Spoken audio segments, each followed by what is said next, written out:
Aquaman. Now, what I felt Aquaman was a little late in the game. I mean, if it had come out middle of the year, I probably would have quite enthusiastically gone to see it. But when I read online that it was due to be coming out kind of around Christmas, I thought to myself, I could maybe watch it. I might go to see it around New Year or kind of into 2019. But having discovered that it was already out in my part of the UK, I thought to myself, why not? And watching this movie through, I personally thought it was as good as Wonder Woman. I mean, Wonder Woman is considered the strongest film of the DCEU, and I personally thought it was pretty good. And the same goes for Aquaman. I give Aquaman the same credits. It was a movie that maybe I had a few reservations about, but yeah, watching it through, this to me was a really good film. The plot of it's been a year since Steppenwolf attacked Earth, and Arthur Curry is still kind of getting used to his Aquaman powers, or kind of still getting used to his idea as Aquaman. However, while he has become something of an Aquaman, something of a hero among his local community, he's not the king of Atlantis. I mean, he actively feels that I'm not right to be king. I mean, my father was human, my mother was Atlantean. I'm not the right person to lead Atlantis. However, when his brother Orm, aka Ocean Master, starts causing trouble, along with a mysterious villain called Black Manta, Arthur's gonna man up and team up with kind of various people from this world, including the Princess Mira and yeah, Princess Mira and his kind of trainer Volko, in order to put a stop to Orm's plans, defeat Black Manta, and ultimately save Atlantis and save the world. I personally thought the entire cast here did tremendously well. I mean, Jason Momoa as Aquaman, he's great. Amber Heard as Mira, she is brilliant. Nicole Kidman as Atlana. Yeah, I feel she does well in this, although I didn't actually know it was her though in this movie. I maybe recognised her slightly, but I was like, I didn't actually know who she was at the time until I kind of got home and found out. And it's like, yeah, cool. And Willem Dafoe as Volko, the trainer Volko, is brilliant in this. Although it did make me think at the time, then are the DCEU now intent on getting actors from Spider-Man movies into here? First J.K. Simmons in Justice League and now Willem Dafoe. But anyway, both of them were brilliant in their films, and once again, Willem Dafoe here, I know he did Kev Green Goblin, Norman Osborn, very well in the Spider-Man movie, but yeah, here I feel he did tremendously well, and I love his kind of small moment towards the end of take him away, but make sure he can see as a callback to when Orm did that to him. I love that. The villains here, I feel, were particularly well done. I mean, Black Manta and Ocean Master. I mean, Black Manta, I feel, was a villain that I felt was inevitable because, well, he's one of Aquaman's most iconic foes.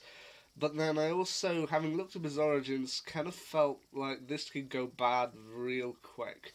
But they didn't. They managed to do some great stuff with him, and even managed to insert some comedy. I mean, when he gets the technology in order to build the Black Manta suit, and when you see him kind of designing it, there is one design that he did that I kind of looked at and went, yeah, that's based off the classic design. And yeah, that does look quite good. But then when they show it kind of going off and kind of melting and dripping plasma, it's like, maybe I should make a bigger helmet. I was like, yeah, that feels right. I like that. I mean, Ocean Master is ultimately the focus villain, though, and I'll admit he does very well. He's kind of slightly sinister, and you can understand what he's doing, even if you don't entirely agree with it. I mean, he wants to declare war on the surface world because as he claimed, they attacked Atlanta and they're kind of polluting the seas, which I can admit, because as much as we don't like to admit it, Aquaman is something of a... oh god, what's the word? He's one of those heroes that kind of looks like he's designed specifically for a certain issue. for example, like Marvel did with Captain America back in World War Two. That character was created specifically because of World War Two, and I feel kind of Aquaman is something of a priority here, shall we say, of that people need to know about kind of pollution in our oceans and how to look after the seas. But they managed to do it in a very good way. I mean, the production design of this movie to me was just incredible. I mean, Atlantis, for example, looks absolutely beautiful. I know there have been some complaints that kind of other films in the DCEU have been kind of too dark or something, but honestly, the dark moments that are in this movie kind of make sense because the sea is a very kind of dark place, very far down. I do think that works, and as I said, Atlantis, the design of it and the kind of colours that they use, they make it pop, they make it look beautiful, and I do think it was a very good film. I also do like the kind of elements of comedy that they've sprinkled into this movie. For example, kind of towards the beginning of the film, you've got kind of Aquaman and his father kind of sitting in a bar, and then some kind of biker guys come up behind them, and you think to yourself, oh god, okay, here we go. The kind of moment where he's going to have to punch these idiots and, yeah, ultimately teach them a lesson. But then they just go up and they're like, you're that guy from the sea, right? The fish man. Like, yes, so what if I am? It's like, can we get a picture with you? It's just like, that made me laugh. That to me kind of felt kind of very humorous. Just that idea of these kind of big, tough guys who look like they're about to punch your lights out, and then just suddenly, yeah, we love you, we're fans.